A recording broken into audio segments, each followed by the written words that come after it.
Good morning, good morning, good morning, everyone. Good morning. This is Unapologetic Tea Time with your host, PG, and that's me. How are you out there? How are you in YouTube land? Hope everyone is having an awesome, thankful Thursday. I have been missing in action for a week, y'all. I am sorry. I had some technical difficulties on last week and I was quite busy, and I apologize. I was not able to do my broadcast last week. Today's broadcast is coming to you one day later. I normally broadcast every Wednesday at 8 p.m. Eastern Standard Time. However, I am in New Orleans visiting a sick friend for a few days and trying to work out some things here in the great city of New Orleans, Louisiana. Louisiana, as you may or may not know, is my home state. Born and raised in Baton Rouge and lived in the city of New Orleans for a number of years. I love the city. I no longer reside there, but I love the city and it will always be in my heart forever. Yes, y'all, yes. Again, this is PG coming with you live from the city of New Orleans. It's carnival time, y'all. Mardi Gras time. Yes, it is, baby. Let's get rolling, y'all. Let's get rolling. Throw me something, mister. Throw me some of those damn beads off that float. I know you got them. Throw them to me. And no, I'm not going to flash my tatas for these beads. Just a little food for thought. But anyway, y'all, trying to make the best of a situation.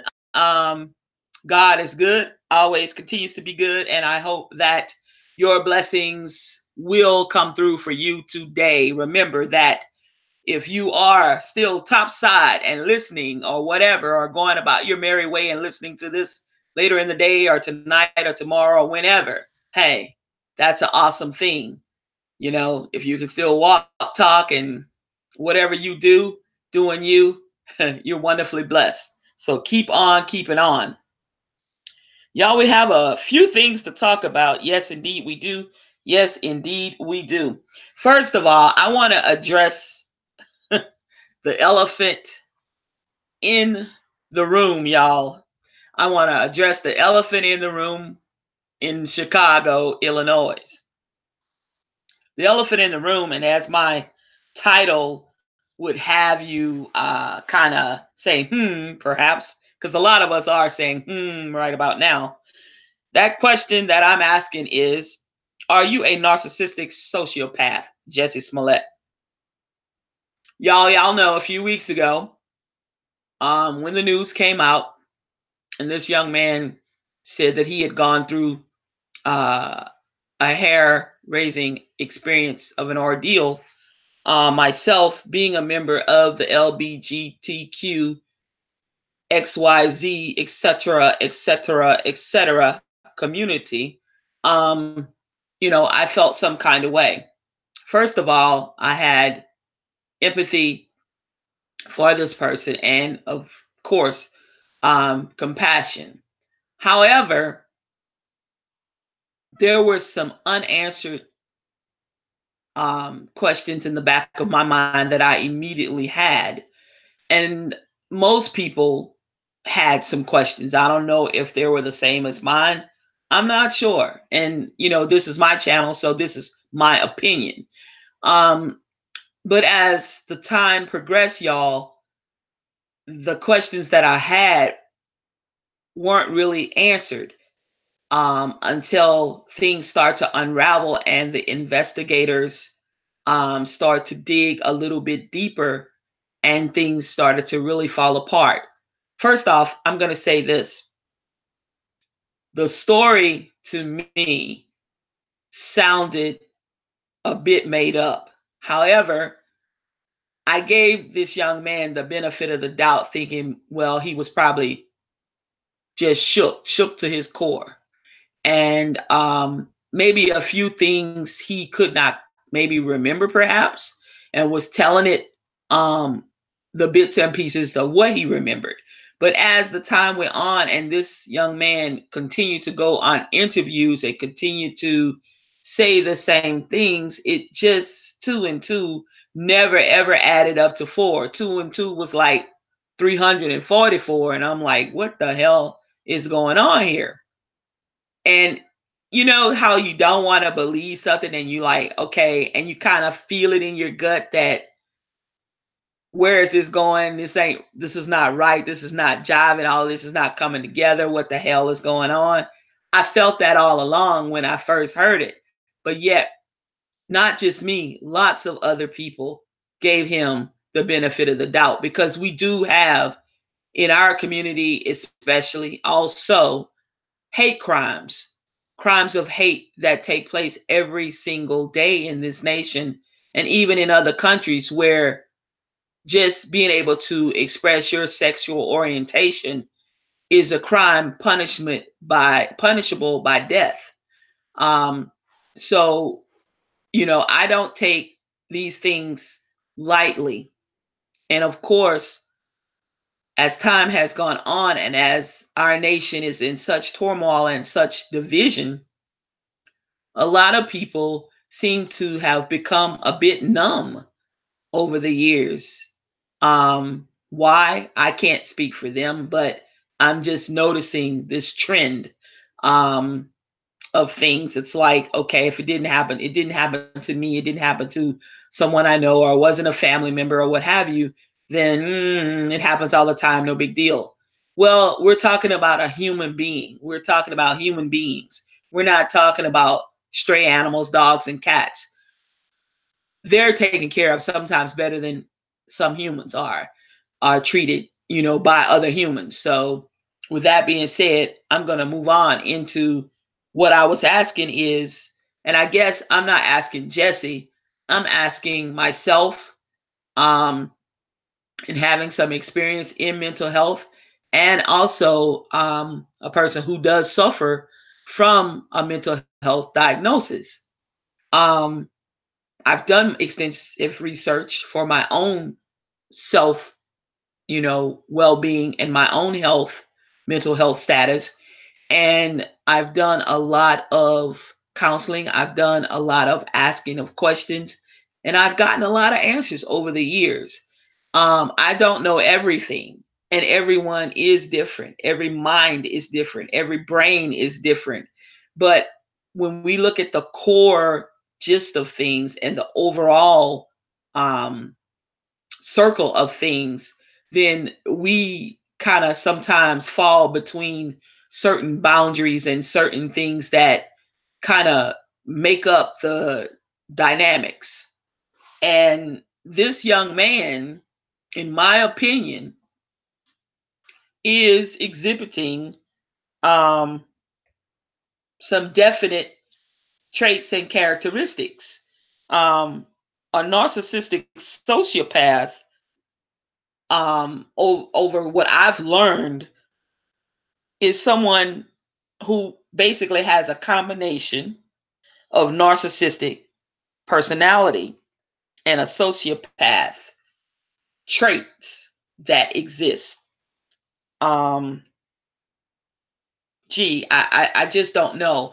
I feel that now that they have charged this young man with basically, this is a felony. This is not a misdemeanor. This is literally a felony.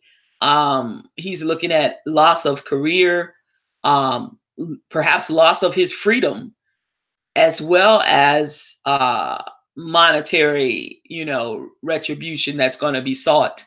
And he has to pay, more than likely will probably have to pay out. Yes, I know, and I understand that he has a team of lawyers.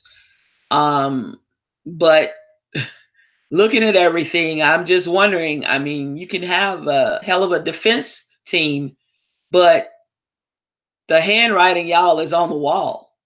I think that this individual is suffering from um, several mental illness diagnoses that maybe have not been diagnosed yet or properly.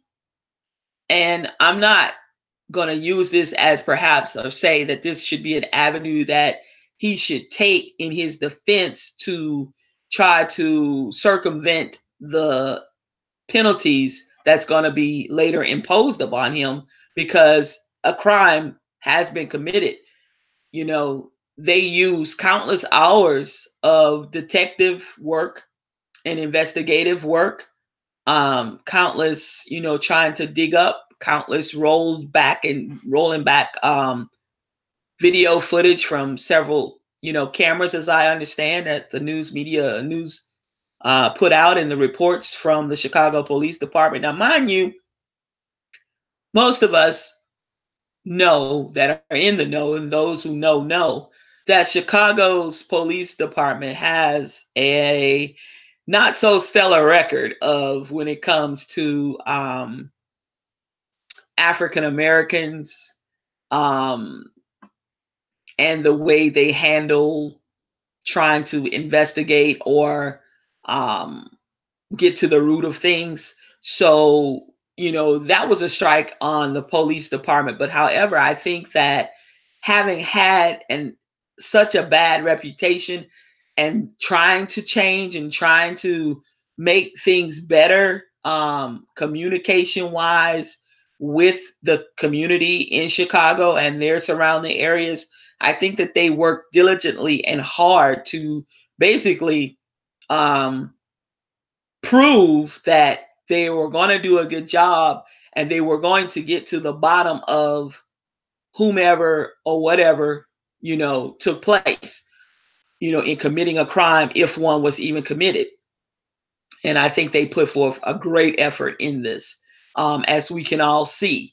Um, they continue to work at it, until they were able to get an arrest warrant for the two brothers from Nigeria, or wherever the hell they came from, or or citizens of, or whatever, even down to search warrants to go into their home or apartment or condo or wherever they live, to find things that would help, bring forth what really happened, truly happened to the case, in the case. So I say that to say this. Um,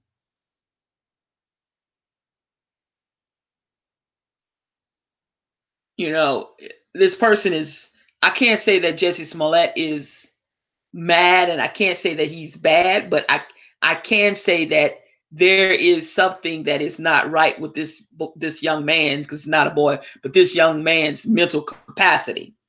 Um,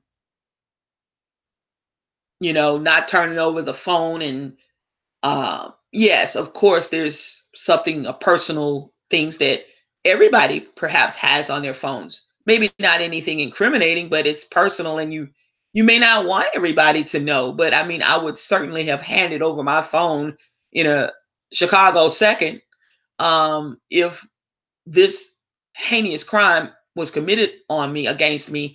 I would have here, there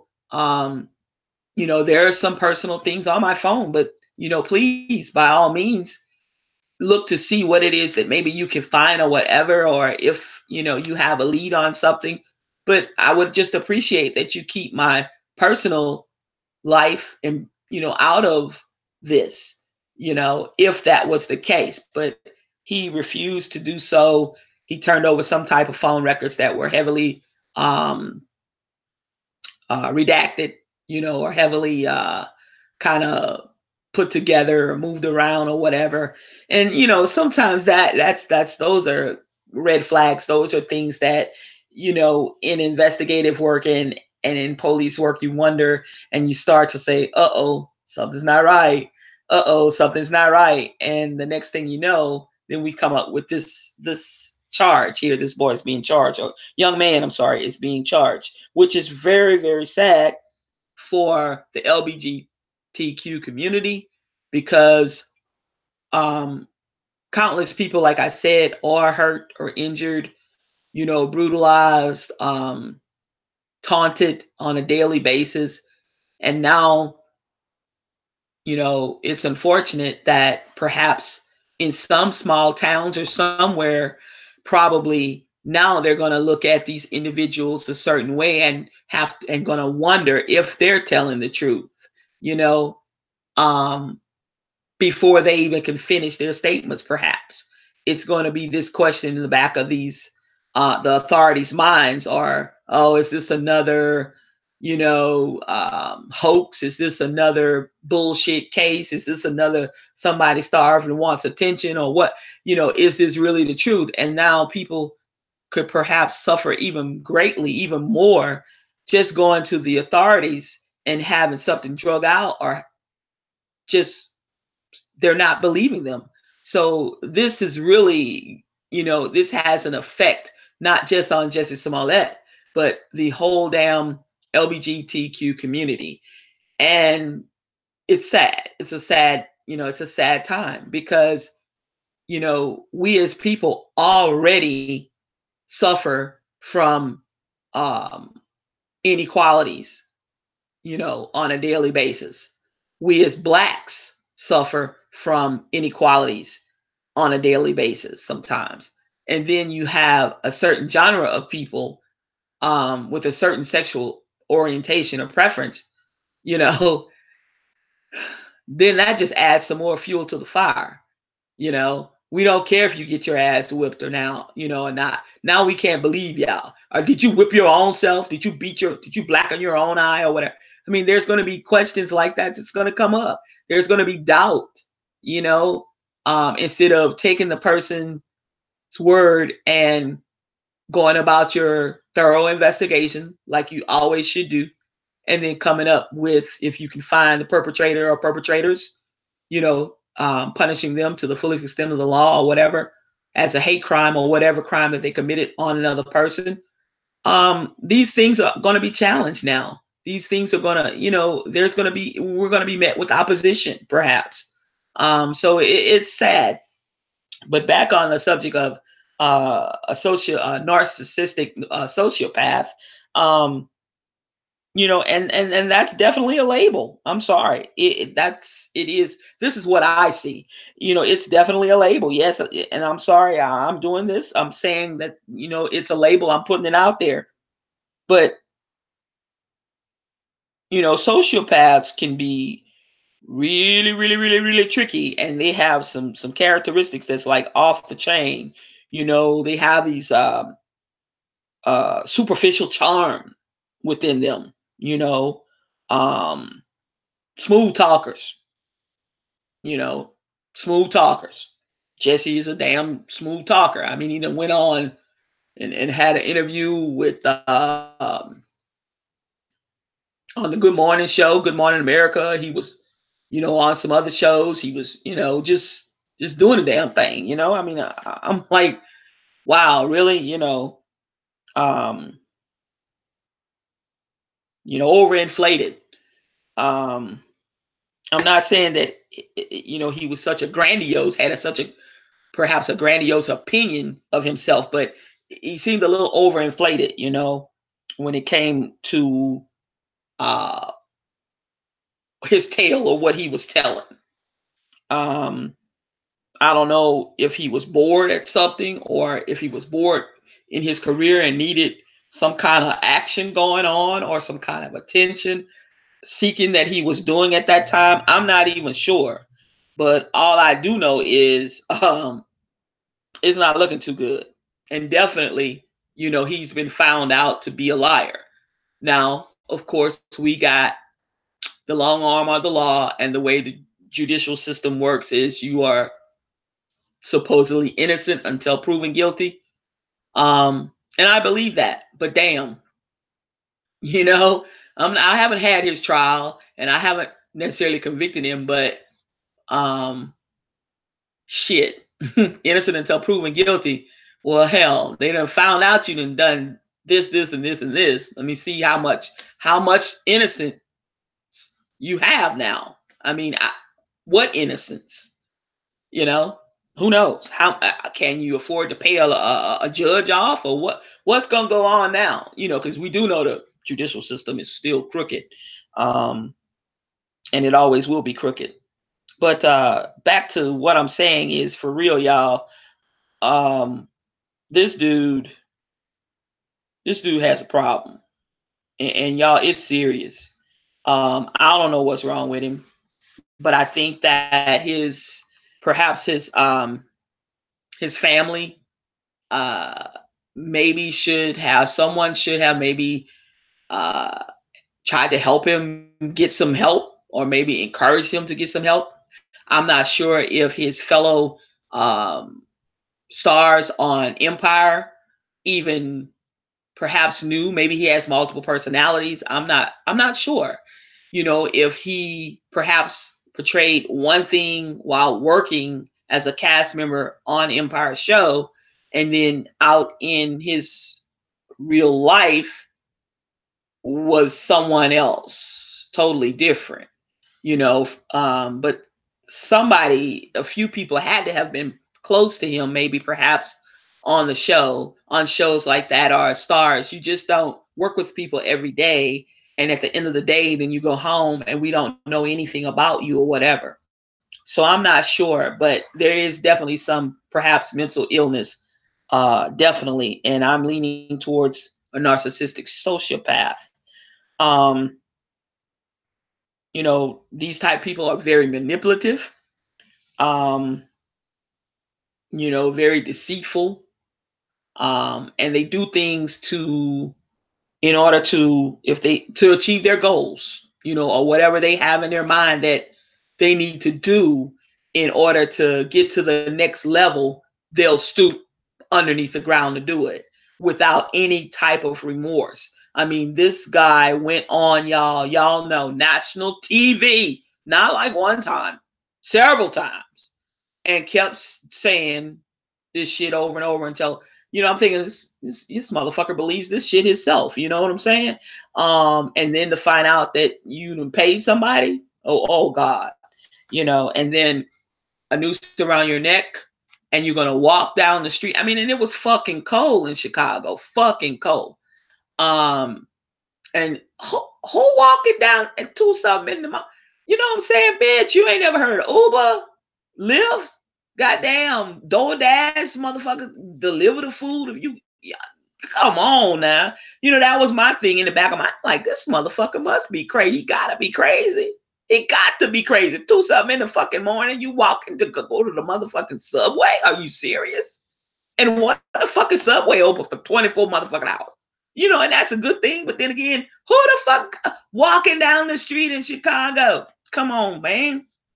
And you ain't got no protection. You ain't got no fucking mace clipped to you in your pocket. You ain't got a little pocket knife. You ain't got a damn fingernail file, motherfucker. You ain't got shit to help defend yourself or whatever. Talking about he fought him off or whatever. I'm like, man, please. Basically a con artist to me. He's con people. Everybody was feeling bad. I mean, look, Kamala Harris and even Senator Cory Booker. I mean, these people, I mean, unbelievable. Nancy Pelosi, she had a tweet. She had tweeted, the horrible, situation or crime that was committed on this person, whatever. She retracted her.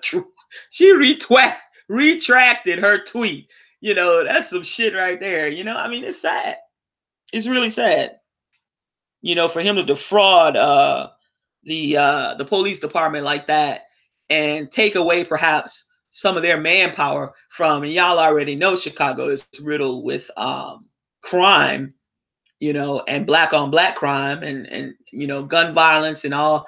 You take away from that to go and play tiddlywinks with this motherfucker here and his antics, when they could have been solving some little kid's murder or some person's murder or whatever, from a drive-by shooting or whatever. But then you take away time and energy, and take away manpower, and devote time to this case, and then you find out it was all a fucking lie. Come on, man.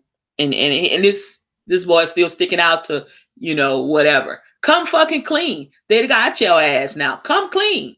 At least show some remorse and come clean, in my opinion, versus just taking it to the bitter end. And I mean, they're gonna nail your ass to the cross because you have shown no remorse or anything. Shallow. Sociopaths are pretty shallow. They have usually a pretty low range feelings and always unable to empathize. Um, their emotions, they have a hard time dealing with different emotions themselves. The callousness of matters, definitely. Um, he was very callous, involving other people to do some dirt for him, and then, I mean, putting those two other young men in harm's way of losing their freedom. Um, it's sad. I don't know what else to say, but I need, somebody to help answer that question. Please comment. Uh, Definitely don't forget to subscribe to my YouTube channel. Definitely go over to my blog at www.unapologetic-time with pg.com. Y'all help me figure this one out. He's failed all along to, over the weeks, as things kind of started to break apart, he has to accept the responsibility for his actions.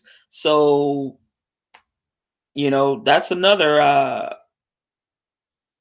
form of sociopath behavior. Always gonna blame somebody else. Never able to own up to their own behavior. Never.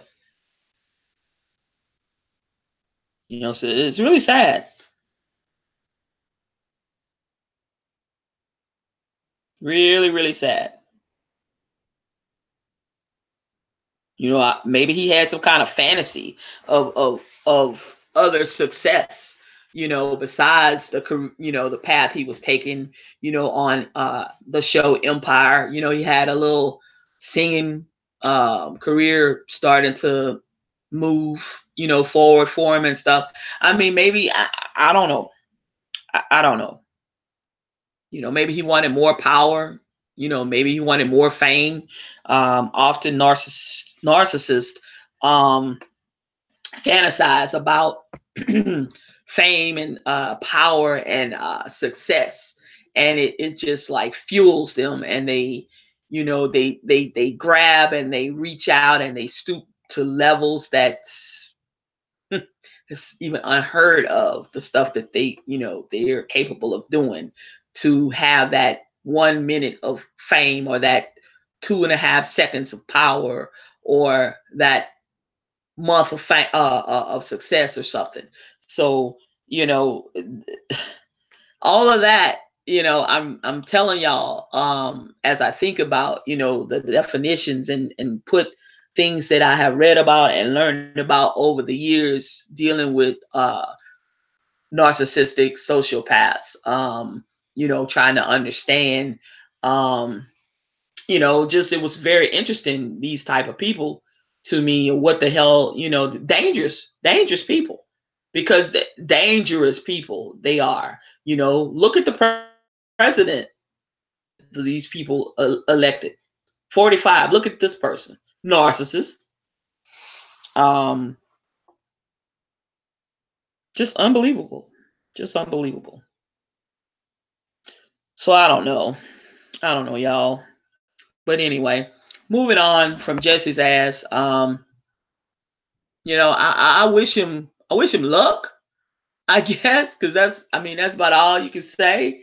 Because I'm sorry, what he did was deplorable. It was unexcusable.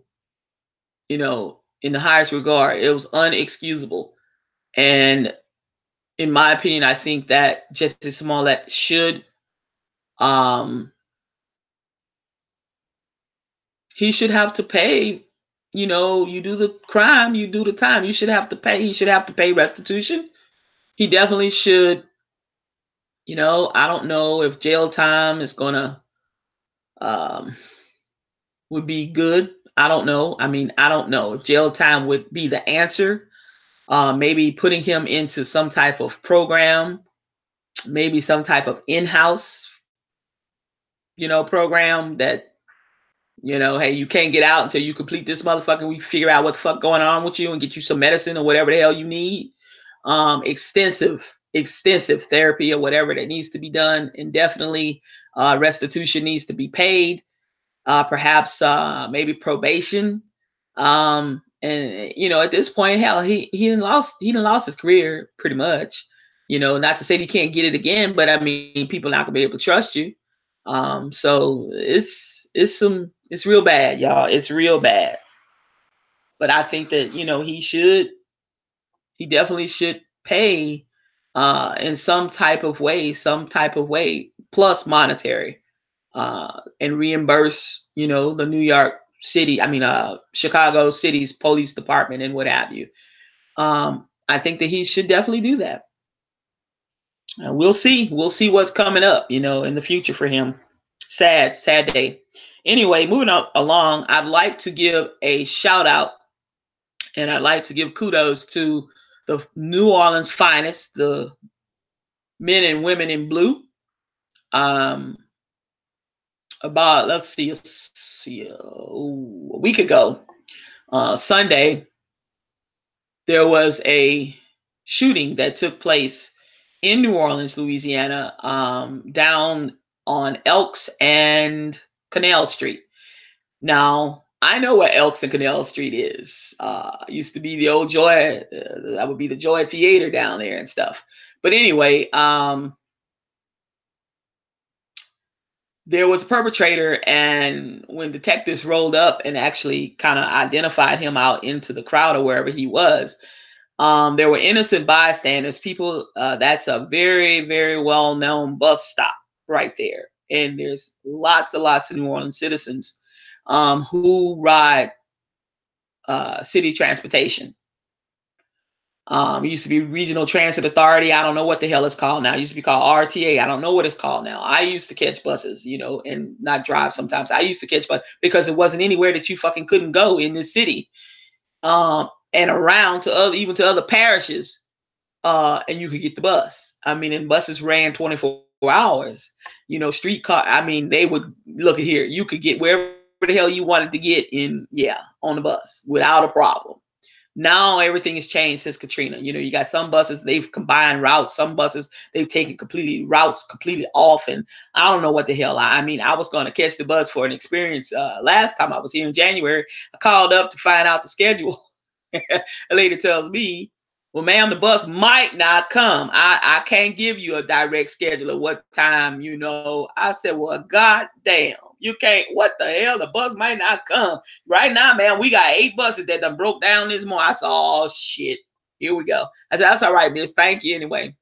I'm like, this don't make any sense here. But I say that to say this. Back to the story of the perpetrator, he actually pulled out a gun and began to shoot at New Orleans finest. And in doing so, New Orleans finest had no choice but to exchange fire. And this gentleman fired into the crowd of innocent bystanders that were waiting on several buses, because there's several bus lines that go to that stop. So normally that stop is kind of a crowded stop always, 7 days a week at any given time, because it's a transfer point also. Well, anyway, it was like 9 or 10 people were shot, and there was other people with stampede who were injured, and there was one person in very critical condition that was taken, that was still in charity, I say charity, Hotel Du. It's not Hotel Du anymore. It's University Hospital. But y'all know, if y'all from New Orleans, y'all know what the hell I'm talking about. Hotel Du. Yeah, y'all know. University. So, then there were citizens from other areas of the country had the fucking mitigated gall to come talking about, oh yeah, the crime rate in New Orleans, and that goes hand in hand with Mardi Gras. You're a fucking lie. You probably ain't never been down here before, and you ain't fucking never been to Mardi Gras. Let me tell y'all something. Let me tell you something right now, because it infuriates me. Motherfuckers, let me tell you something. You speak to the fucking shit that you know about, but don't fucking come talk about fucking New Orleans because every motherfucking inner city has fucking crime. New Orleans ain't got no more motherfucking crime. They got less crime than fucking Chicago, Detroit, all these other motherfucking places. Okay? Let me tell you something about Mardi Gras. That's when the fucking city itself is its fucking safest. This was an isolated fucking incident. This ain't had a goddamn thing to do with fucking Mardi Gras. Okay? This piece of trash brought his ass, I don't know where he came from. He was in Texas. He was involved in crime. Then I guess he came back after fucking Katrina and brought some gang activity with his ass and was doing shit here in New Orleans. And they finally caught up with that ass. Okay? I'm glad they took him off the street. They took his ass out. He actually died. I'm sorry. He was a piece of trash. Okay? Yeah, that's probably somebody. Yeah, that's somebody's child because somebody had to shit him out. But I tell you what, he was a hunk of piece of trash. Okay? That's what that was. And they got that ass off the street. New Orleans finest had to do that and make a decision because he could have killed up a whole bunch of fucking people had they not returned fire and shot him. Okay? We could have been having a whole lot of funerals.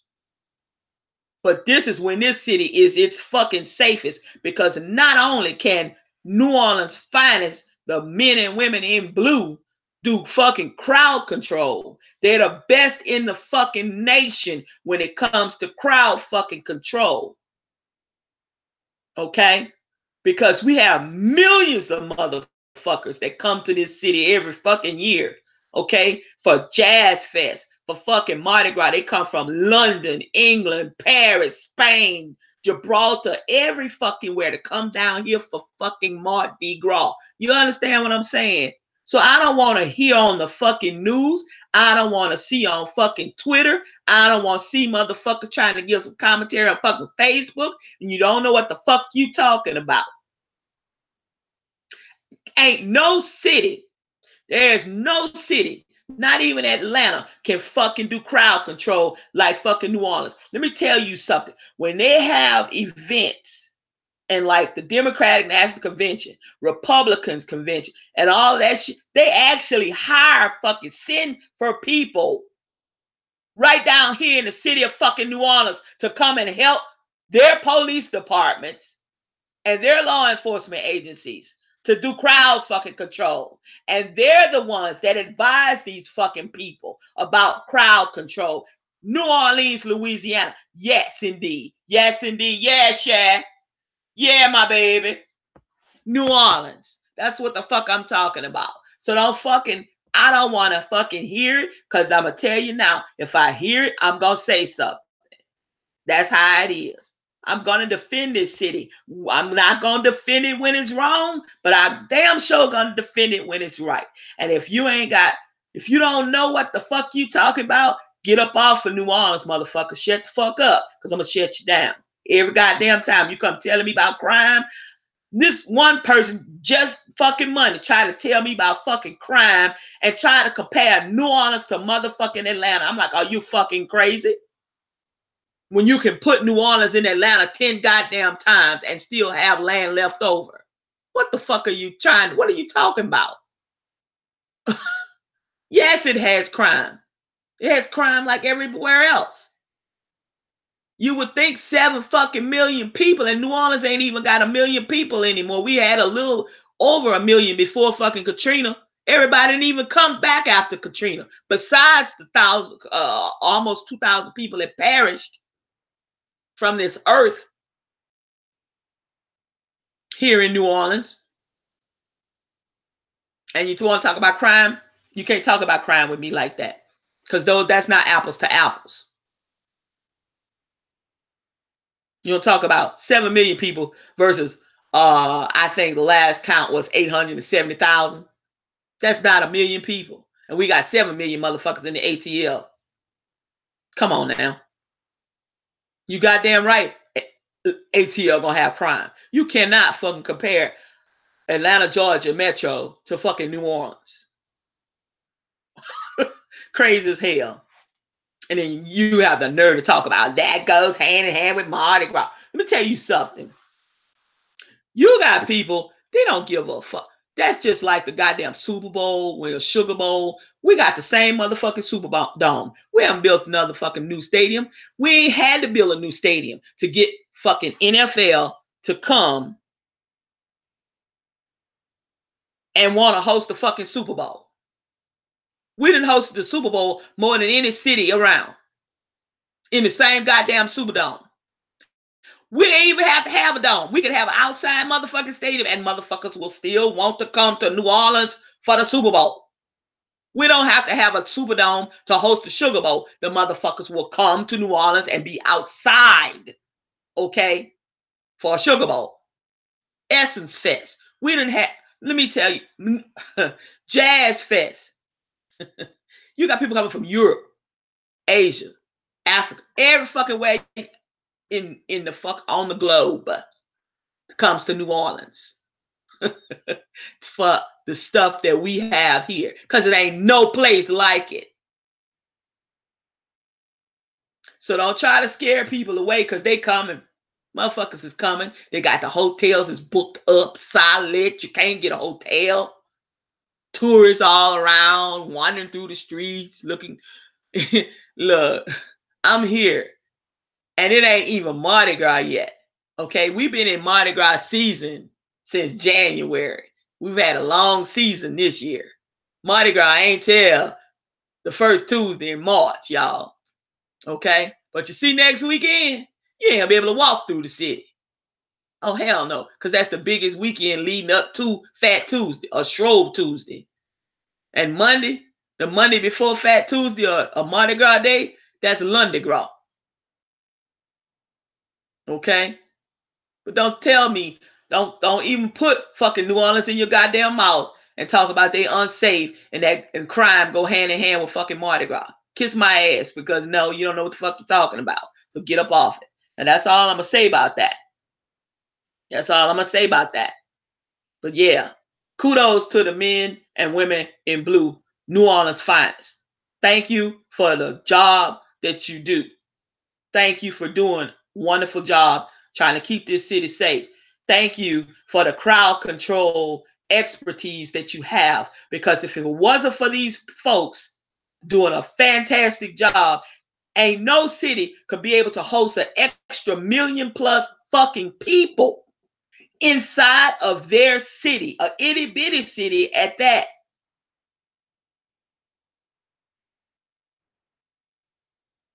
And have next to zero problems.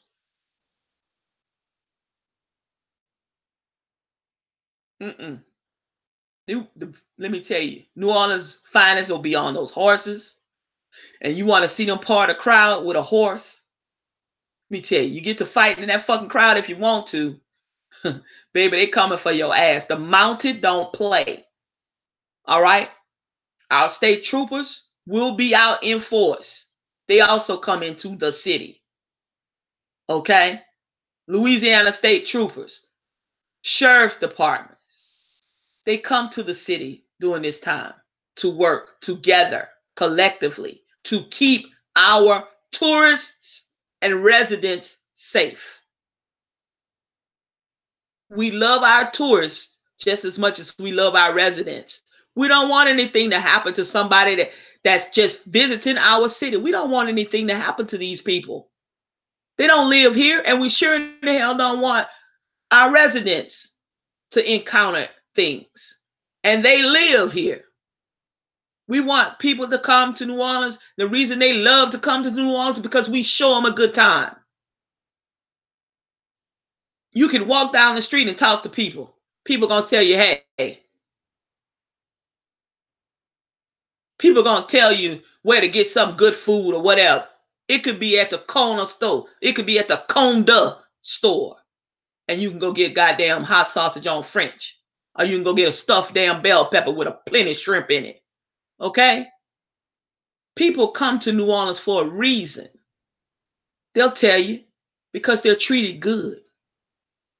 They're treated real good. It ain't just because it's a party town. No, it's because of the culture here. It's because of the people here. That's why they come, and they fucking keep coming, and they come back year after year after year after year. People from all over the globe come to New Orleans. Some people save up for years just to come for a week for Mardi Gras or for Jazz Fest or whatever. Trip of a lifetime for them. And they have a hullabaloo good time. You heard me? But y'all, it's Mardi Gras time, y'all. Yes, it is. I'm going to share my screen. I want to show y'all a little something, something.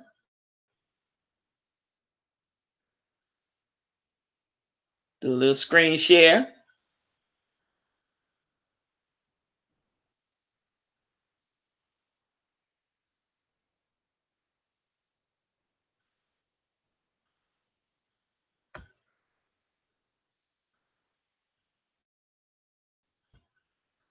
Let me see if I can share this one.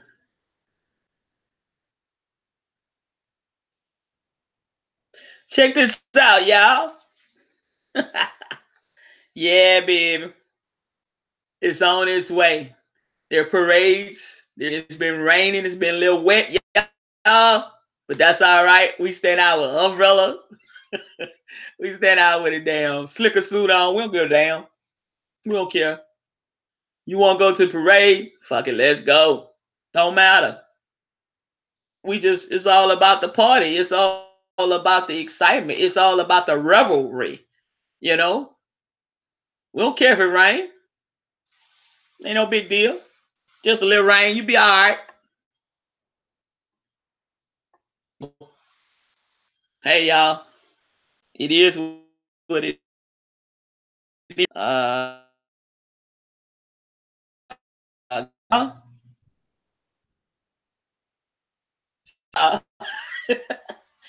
this was at Barrows, Barrow,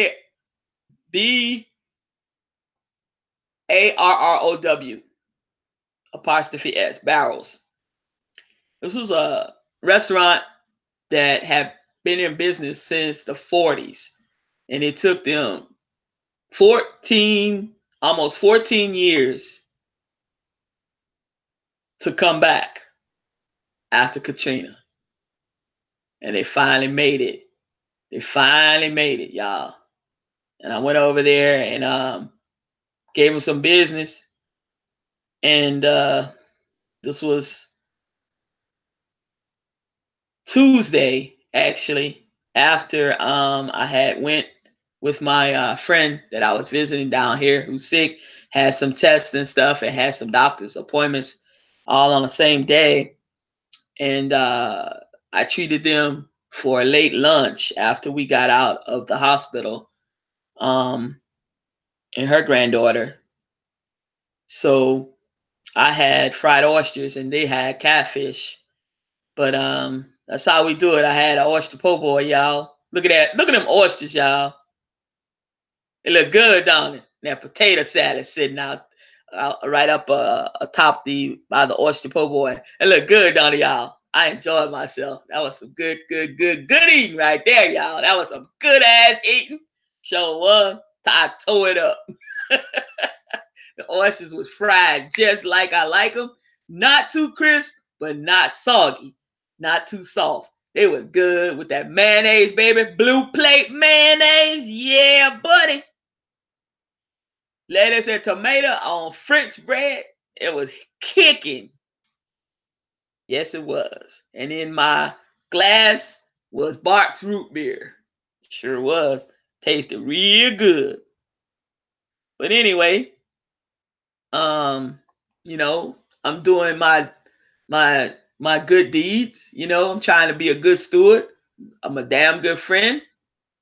You know, came down to see what I could do to assist in any way possible or whatever I can do. And almost 500 miles. But that's all right.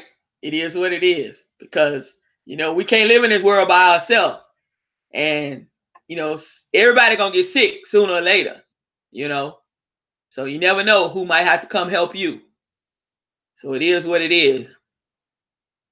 So that's what I'm doing. But I'll be back home in the ATL soon, y'all. No big deal. I'm having a little fun while I'm here.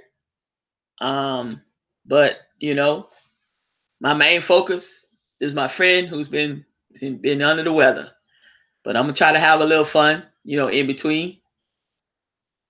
I hope everybody's doing well on this Thursday morning. And I'm about to sign the hell up off of here because I got a few things I gotta go do, y'all. I will talk to y'all next week on Wednesday, 8 p.m. Eastern Standard Time. Unapologetic Tea Time with PG, your host. That's me. I love y'all. Be safe. Keep it moving. Do what you do. And let the haters hate, because haters gonna hate. But that's all right. Let them be your motivators. Signing off. Talk to y'all later. Bye now.